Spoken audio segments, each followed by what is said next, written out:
Hey friends, how are you? This is Mehul, welcomes you again to my channel. Hope you guys are doing well in this fight against coronavirus by staying at homes and following the guidelines given by the government.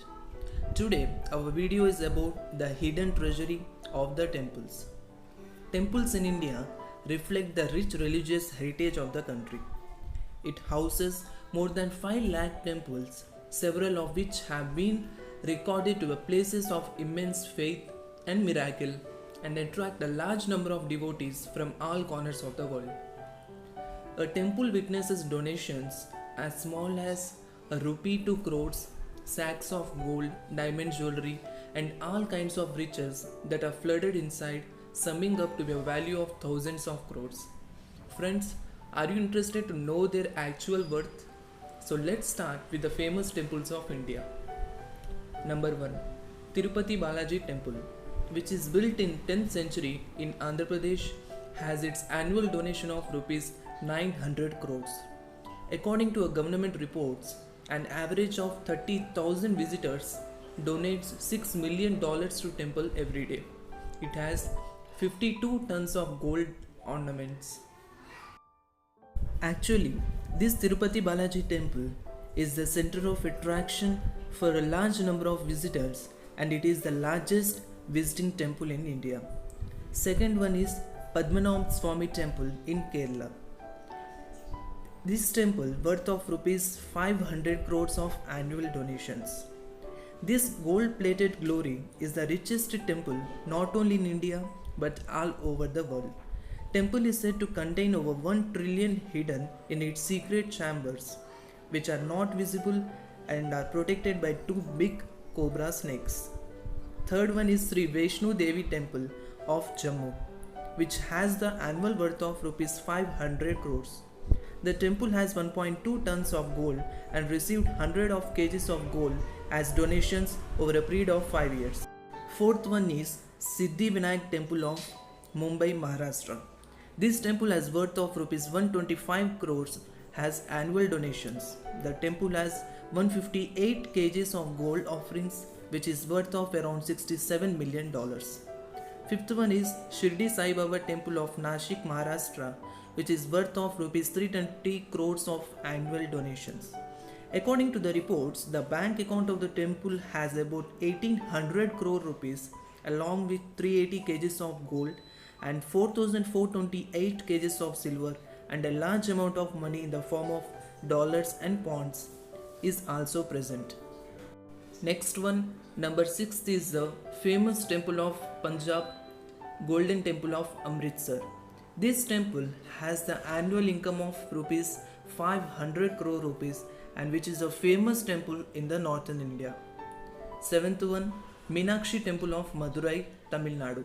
This temple has worth of rupees 6 crore as the annual donations. The temple collects over 60 crores worth of cash, gold and diamonds which is steadily increasing annually.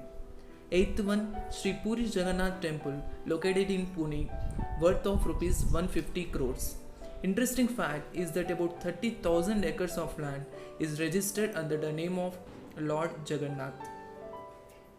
Next, number 9th temple is Kashi Vishwanath Temple, which is the famous temple of Uttar Pradesh. This temple collects its annual income of rupees 6 crore rupees. And next, 10th one is Sabrimala Temple, which is located in Kerala. This temple worth of rupees 245 crores and has collected over 15 kg of gold and its annual income calculates over rupees 105 crores. These are the top 10 famous temples and many other temples like Somnath Temple in Gujarat, Akshardham Temple, Guruvayur Temple, Mahalakshmi Temple in Kolhapur, etc. has the annual worth of about 6 to 7 crores respectively. The treasure in the Indian temples is more than the GDP of the other countries. But this treasure is only belongs to the temple management and locked in temples. Even government cannot afford to make laws to take this treasury out of the temples. Regarding to this huge treasury hidden in temples of India, Prithviraj Chauhan on Thursday said that the government should borrow gold lying with the religious trust in the country in the wake of financial crisis arise due to COVID-19. The Congress leader further tweeted that government must immediately appropriate all the gold lying with all religious trust in the country, which is worth at least $1 trillion according to a World Gold Council. The gold can be borrowed through gold bonds at a low interest rate in this state of emergency. Former Chief Minister of Maharashtra and senior Congress leader Mr. Chauhan further added that this idea was not a new one and that the previous BJP government had actually introduced the gold monetization schemes.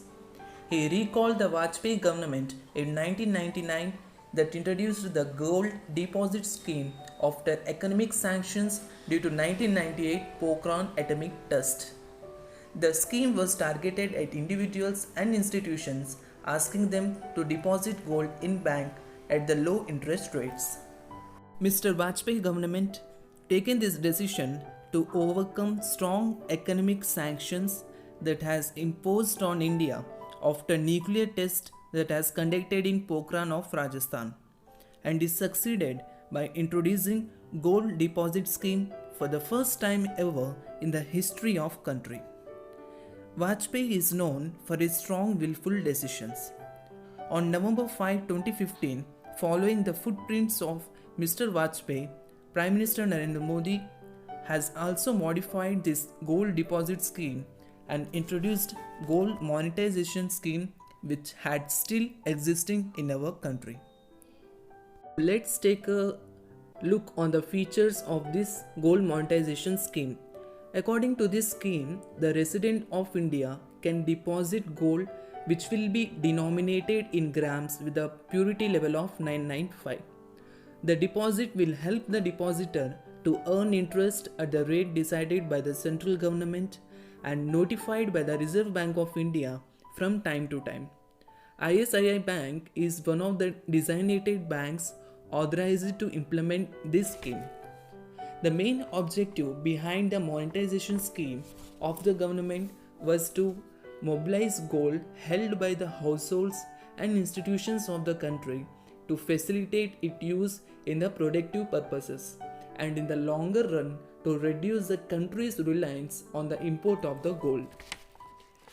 Mumbai's Sri Siddhivinayaka temple is considering to keep gold that it receives from devotees as offerings under the gold monetization scheme for the 12 years, and as a long tenure it will help in earning 2.5% annual interest.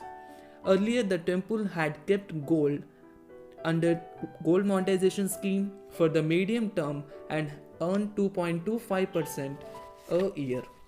So this suggestion of a Congress leader about the monetization scheme had faced a huge controversy where religious institutions said that the Congress leaders are trying to occupy their lands and gold on the basis of religion.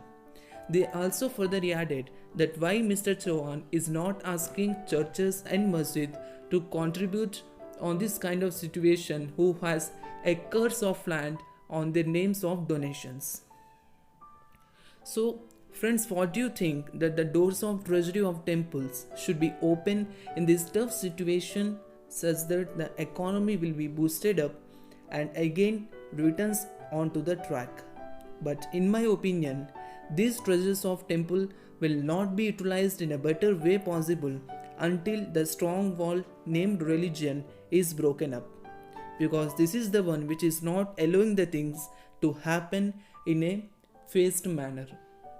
There are many schemes taken by the government like gold deposit scheme and gold monetization scheme, as we have discussed earlier. So I think this is the time to introduce a new scheme to boost up the economy. Thank you friends for watching the video till the end, and please don't forget to comment your views about this gold which is hidden as a treasury over long years in the secret rooms of the temple. So in my opinion, this temple treasury should be utilized in a better way possible for the poor people of India. Thank you once again for watching the video till the end, and please don't forget to subscribe this channel for getting this kind of news to you. Thank you.